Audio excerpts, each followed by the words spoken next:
Tantor Audio, a division of Recorded Books, presents The Radio Right: How a Band of Broadcasters Took on the Federal Government and Built the Modern Conservative Movement, by Paul Matzko. Narrated by Tait. 1. Introduction. Every hate-monger, radio preacher, and backwoods evangelist. During the 1960 Democratic presidential primaries, John F. Kennedy's campaign faced a significant hurdle in West Virginia. Kennedy had won several other primaries, but only in states with significant Catholic populations. Many Democratic Party strategists believed that Kennedy's Catholic faith posed an insuperable barrier to winning the White House, a theory that would be put to the test in West Virginia. If Kennedy proved that he could win in an overwhelmingly Protestant state like West Virginia, then he could win anywhere. The campaign poured resources into the state, buying ads with every major media outlet, and sending the president and his photogenic family on a whistle-stop tour. But Kennedy was still losing the state in the polls by a wide margin.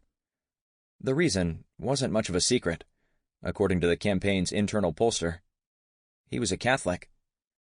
A local campaign official located the source of the problem.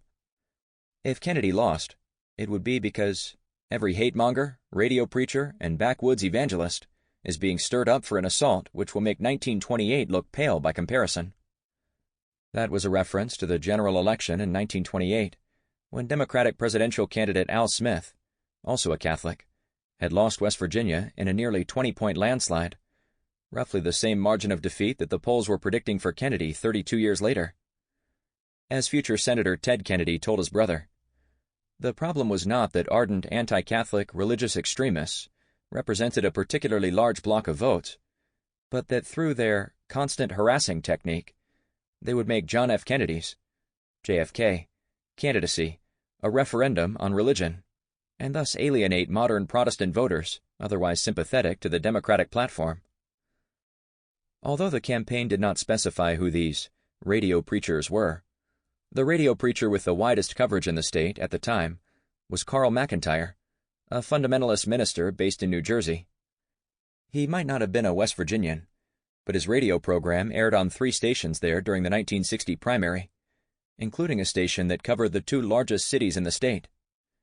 McIntire opposed Kennedy's candidacy and routinely raised the question of continued church-state separation, to insinuate that if Kennedy were elected, he would give subsidies to Catholic parochial schools and take his foreign policy cues from the Vatican. That prospect alienated many Protestant voters in West Virginia. This was the power of radio broadcasting in 1960. From a relative handful of stations, right-wing broadcasters could reach thousands or even millions of listeners with their criticisms of Kennedy's faith and politics. Biographers covering Kennedy's 1960 campaign invariably note that he participated in the first televised presidential debates with a haggard-looking Richard Nixon. But what is less well known is that he was the first presidential candidate forced to deal with the phenomenon of conservative domination of independent radio. Conservatives had taken advantage of changes in the radio industry in the 1950s to build an informal network of radio stations spanning the entire country. By the early 1960s, a dozen right-wing broadcasters aired on 100 or more radio stations nationwide.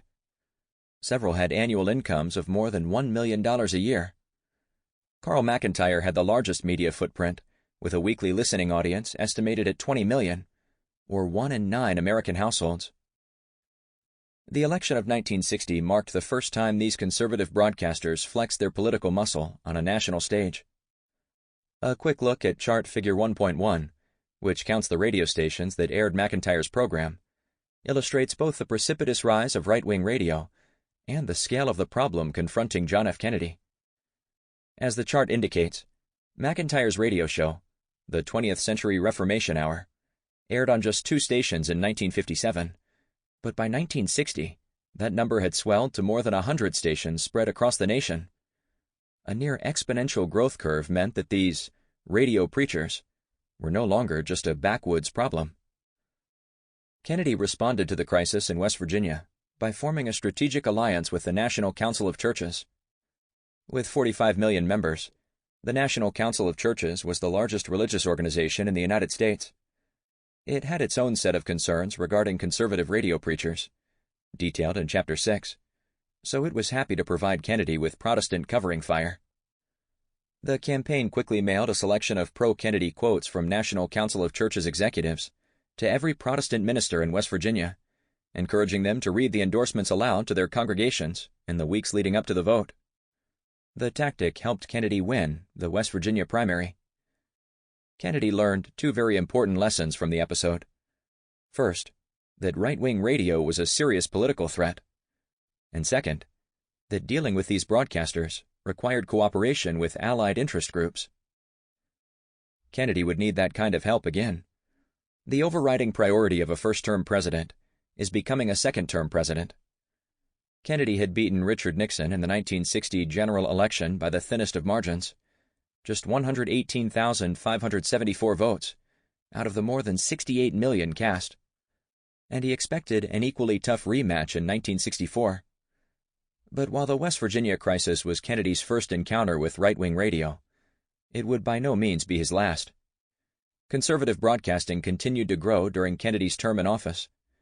By 1964, Carl McIntire's program had quadrupled its station count to 480 stations.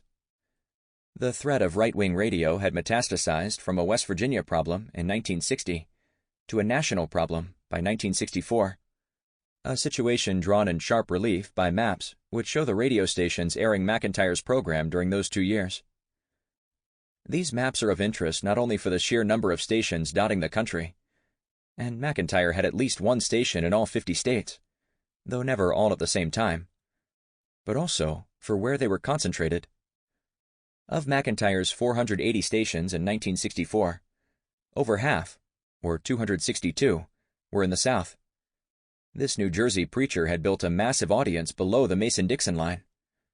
Indeed, there was a strong correlation between those states with the densest per capita concentrations of right-wing radio stations, like South Carolina, Georgia, Alabama, Mississippi, and Louisiana, and those states that voted for Republican presidential candidate Barry Goldwater in 1964. To the modern eye, the maps may not seem surprising, given half a century of Republican domination in presidential elections in the southern states. But the transition from a solidly blue Democratic South to a solidly red Republican South was still in its infancy in the early 1960s. Traditionally, historians have credited that transition first to Barry Goldwater in 1964, and then to Richard Nixon and campaign advisor Kevin Phillips in 1968 and 1972. Theirs was a Republican Southern strategy designed to woo disaffected Southern Democrats angry over their party's support for desegregation.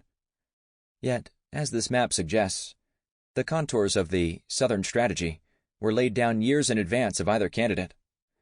Right-wing broadcasters prepared the way for the rise of the Republican South. President Kennedy knew that these broadcasters posed a serious and growing threat both to his legislative goals and to his hopes of re-election in 1964. Within weeks of his inauguration, the administration had already begun planning for his re-election campaign. Robert F. Kennedy, the new U.S. Attorney General and the president's brother, met with labor union leaders Walter and Victor Reuther multiple times in 1961 to discuss campaign strategy. Robert Kennedy tasked the Reuther brothers with a special mission: find a way to undermine the threat posed by this new political force that had come seemingly out of nowhere, the extreme right wing. By the end of 1961, the Reuthers hand-delivered a 24-page document titled The Radical Right in America Today, colloquially known as the Reuther Memorandum. The memorandum warned that right-wing radicals were better organized than at any time in recent history, were still growing in strength, and were springing up like weeds all over the country. The Reuthers identified some of the usual conservative suspects, including the stridently anti-communist John Birch Society, but the focus of the memorandum was on right-wing broadcasters. The Reuther Memorandum noted these broadcasters' ability to rouse vicious local pressure campaigns against teachers or preachers or anyone else who supports anything from negotiation in foreign affairs to governmental programs in domestic affairs. Furthermore, their pressure tactics on already timid congressmen were already having an effect on the administration's legislative agenda. an extreme threat justified an extreme response. The Reuther brothers encouraged the Kennedy brothers to use every weapon in the executive arsenal, both licit and not, to silence conservative broadcasting.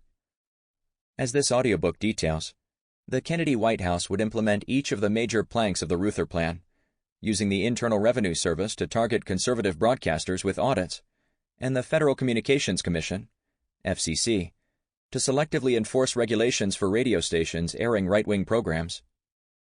After John F. Kennedy's assassination, the Democratic National Committee picked up the baton and used similar tactics to harass Goldwater supporters in the summer of 1964. Other allied liberal interest groups, including the National Council of Churches, would join the effort in the second half of the 1960s. By the end of the decade, conservative broadcasting was a shell of its former self. The Kennedys' implementation of the Reuther Memorandum slowed the advance of modern conservatism for the better part of a decade. This was the most successful episode of government censorship in America of the past half-century. One might think that so egregious an abuse of executive power, with such far-reaching political consequences, would attract the attention of historians of the new right. It generally has not. For example, Jonathan Schoenwald only mentions that the Kennedy administration at least considered using right-wing groups as a political tool to help carry the 1964 elections. But he fails to note that the administration went way beyond merely considering action. The single best work on conservative broadcasting in the 1960s, by media studies scholar Heather Hendershot, dedicates full chapters to several of the major broadcasters and takes seriously their role in the rise of the new right. Yet even Hendershot's groundbreaking work only teases the extent of the opposition to conservative broadcasting from the Kennedy administration, the Democratic National Committee, and other interest groups. This historiographical oversight may be a function of how the story upends our assumptions about the natural positions for the right and the left in the drama of American political culture. Scholarly accounts of censorship in modern American history usually feature the suppression of left-wing groups by right-wing politicians, preachers, and businessmen, intent on preserving their power and privilege. So it is surprising when the roles are reversed, when conservatives are no longer censors, but the censored. Historians may not be as attuned to stories that cut against the expected narrative. Yet, understanding the censorship of conservative broadcasters in the 1960s can help scholars historicize the sense of grievance that still persists on the right today about the perceived liberal domination of the mainstream media. That sense of grievance is a major theme in historian Nicole Hemmer's recently published book, Messengers of the Right. Hemmer's main character is broadcaster Clarence Manion, who plays only a supporting role in this audiobook, and she pays greater attention to Manion's publishing endeavors than she does to his radio program. Where Messengers of the Right in this audiobook diverge is in regard to the Counter Radio Right campaign. It is almost entirely beyond Hemmer's scope. Indeed, she implies that what she calls the censorship angle, or accusations of the targeted use of the FCC's fairness doctrine against conservative broadcasters, was mostly a figment of overactive imaginations. According to Hemmer, conservative broadcasters had mistaken simple regulatory ambiguity for a conspiracy. Yet, as this audiobook shows, there was indeed a concerted campaign to mute the radio right using federal regulatory power. This was no mere angle. It resulted in a precipitous decline in right-wing broadcasting during the late 1960s. If one criterion of a movement's importance is the lengths to which its opponents will go to stop it, then conservative broadcasting had been paid the ultimate backhanded compliment. At its core, this audiobook is an exploration of the importance of the radio right through the eyes of its opponents. Historians should take notice of how often contemporary critics of the new right readily acknowledged conservative broadcasters' growing political power in their private correspondence and internal memoranda. Critics of the nascent new right often dismiss these conservatives as extremists, radicals, and nuts. But the Kennedy administration believed they posed a threat serious enough to warrant major executive action. Taking account of the Kennedy administration's counter-radio right censorship campaign ought to change how historians interpret the arc of his presidency. The first accounts of the administration were written by sympathetic journalists and former staffers, who naturally emphasized Kennedy's positive accomplishments. But as a result of the sprawling investigations into the Nixon administration a decade later, scholars received access to previously classified information about the administration's more unsavory actions. Looking back through the lens of the Watergate scandal cast the Kennedy administration in a very different light for revisionist historians in the 1970s and 1980s. A motif in their work was the willingness of the President and the Attorney General to bend the rules for political advantage. For example, most revisionist accounts of the Kennedy administration mentioned his fight with the steel industry in 1962, during which the President and Attorney General used subpoenas, midnight Federal Bureau of Investigation, FBI interviews, and an antitrust investigation to intimidate recalcitrant executives and skeptical journalists. The ends justified the means, since, in President Kennedy's own words, "They fucked us. We've got to try to fuck them." Since the first wave of revisionist work, historians have continued to uncover other questionable executive actions, including targeted Internal Revenue Service, IRS, audits, and warrantless wiretapping of mobsters, labor union leaders, and civil rights activists. In 1971, journalist Victor Navaski described this pattern of behavior as an authoritarian capability. In the harsh afterglow of the Pentagon Papers and Watergate scandals, it was easy to see a precedent in the Kennedy administration's willingness to brush aside norms and laws, as it did with its Get Hoffa squad. Nobody shed a tear for an organized crime figure like Jimmy Hoffa, but Navaski worried that future administrations might be willing to use those same tools to go after other groups, like a Get Panthers squad, or a Get Radical Liberals squad, or a Get Birchers squad. Given later revelations about the FBI's COINTELPRO campaign against the Black Panthers, as well as the Kennedy administration's anti-radio right efforts, Navaski was more accurate in his apprehensions than he could possibly have known at the time.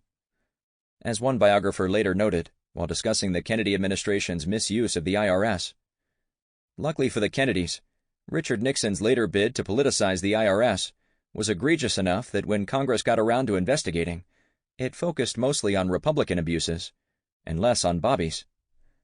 But by the 1990s, a wave of post-revisionist scholars took a more nuanced approach, acknowledging the administration's excesses while emphasizing personal and political growth over the course of Kennedy's term in office. Historian Peter Ling summarized the post-revisionist vision as the belief that JFK was a man who grew towards greatness during his presidency. Kennedy was a better president in 1962 than in 1961, and showed still further promise in the summer of 1963 with the Test Ban Treaty and the Civil Rights Bill. Yet this audiobook supports a neo-revisionist understanding of the Kennedy administration. Consider one of the key events Ling cited as proof of Kennedy's personal growth, the passage of the 1963 Nuclear Test Ban Treaty. That was the proximate cause for the White House's sweeping use of executive power to silence the treaty's critics among the radio right. Inasmuch as Kennedy grew towards greatness, it included a growth in his willingness to abuse executive power in order to advance his legislative agenda. Conservative complaints about hostile treatment were invariably dismissed in the 1960s. Indeed, scholars of the time cited those very complaints as evidence of the movement's inherently conspiratorial mindset. For a time, historians followed suit, but the idea of the right as the natural home for the paranoid began with American social scientists, not historians. They, in turn, borrowed insights from post-World War II European scholars who were seeking to explain the rise of fascism. The key to understanding the right, according to mid-20th century sociologists like Daniel Bell, was to see it as fundamentally a matter of psychology. The right flourished among middle-class people who were anxious over challenges to their fragile social status. As originally framed by European scholars, such challenges were primarily economic. But with a little tweaking, it was possible for Bell to frame the rise of the American radical right, the title of an influential edited collection by Bell, as a response to the racial, sexual, and cultural transformations of American culture in the 1950s and 1960s. The conservative reaction to those changes was marked, in historian Richard Hofstadter's words, by a paranoid style of politics that saw conspiracies lurking behind every sinister development in American society and which sought an authoritarian strongman that could save the nation. The right was unified not by shared beliefs or an intellectual tradition. According to this interpretation, it was a product of psychosis, manifesting as paranoia. As historians over the past 2 decades have increasingly turned their attention to modern conservatism, in response to Alan Brinkley's influential call for scholars to grapple with what he labeled the orphan of political history, they widely rejected the social scientific psychologizing of the right. In part, that was a consequence of the right's endurance in American politics. It was convenient for Bell and Hofstadter to frame the right as a temporary recrudescence of America's id during a time of social upheaval. For if it was a revolt against modernity, then they could dismiss it as a political force of long-term significance. But after Ronald Reagan's election in 1980, conservatism seemed rather less temporary, and the former explanation no longer seemed quite so convincing. As historian Lisa McGurr complained, Hofstadter's excessively psychological interpretation distorted our understanding of American conservatism and retarded historical inquiry. Historians began taking conservatism seriously as a belief system, rather than as a mere facade covering up primitive neurotic impulses. Much of the growing literature on conservatism from the past 20 years can be seen as a tacit rebuttal to the old status anxiety perspective. Although historians are more inclined to take conservatism seriously as an ideological system than they were a generation ago, the historiography of the new right has a continuing "what's the matter with Kansas" problem, to borrow the title of historian and journalist Thomas Frank's best-selling book. In the book, Frank grappled with the seeming contradiction of Republicans in small-town America voting against their economic self-interest by casting their ballots for the party of laissez-faire economics. Frank thought he had solved the riddle. Conservative elites were hoodwinking ordinary voters by distracting them with talk of culture wars, family values, and a range of social conservative issues. Make voters fear gay marriage or abortion rights, and they will vote against their pocketbook. Or so the argument went. Frank's Kansas thesis continues to be popular in contemporary political analysis. But whatever the concept's utility in the 21st century, reading it back into the history of 1960s conservatism is a mistake. Yet some historians have done so because it allows scholars to strip conservatism of its ideological trappings. Instead, it can be reduced, in the words of historian Nancy McLean, to a commitment to safeguard the advantages of those long privileged, whether by class, race, gender, religion, or sexual orientation, while its leaders have systematically exploited fear and prejudice in order to acquire power. Yet, as Chapter 2 details, grassroots conservative activism in the early 1960s thrived in leafy suburbs filled with the families of white-collar professionals, places like Orange County, California, and Dallas, Texas. They were doctors, lawyers, housewives, and engineers, living in the economically prosperous Sun Belt, a very different group than the popular caricature of 1960s conservatives as a bunch of frustrated white laborers in the Deep South and the Midwestern Rust Belt. Certainly those voters did exist, and they played a significant role in the election of 1968, buoying the surprise candidacy of George Wallace. But they were not the core constituency of the new right earlier in the decade. Working-class Southern whites had a significant role to play in the creation of a new Republican coalition, but it is overly simplistic to reduce the entire story of the new right to their story. Even when accounting for the cross-class nature of conservatism, some historians still deny agency to grassroots activists, turning them instead into unthinking pawns of conservative elites. In that vein, Nancy McLean proposes that ordinary Americans were not in the driver's seat of this movement and had little sense of the conservative leaders' overall project, let alone their strategy for achieving it. Instead, the right was a product of organizing by conservative intellectuals and politicians who stirred anxiety about where the country was headed in order to build the power to turn national policy away from the inclusive social citizenship inaugurated in the New Deal. This is a vision of the right as a top-down, manufactured movement. While on the surface it may appear to be a genuinely grassroots social movement, it is actually a front for the interests of industrial, intellectual, and political elites. Like AstroTurf, it looks real from a distance, but up close, you can see that it is plastic. Few historians are as explicit as MacLean in denying the grassroots legitimacy of the new right. But the idea is implicit in a new body of work published in the afterglow of the 2007-2008 financial crisis.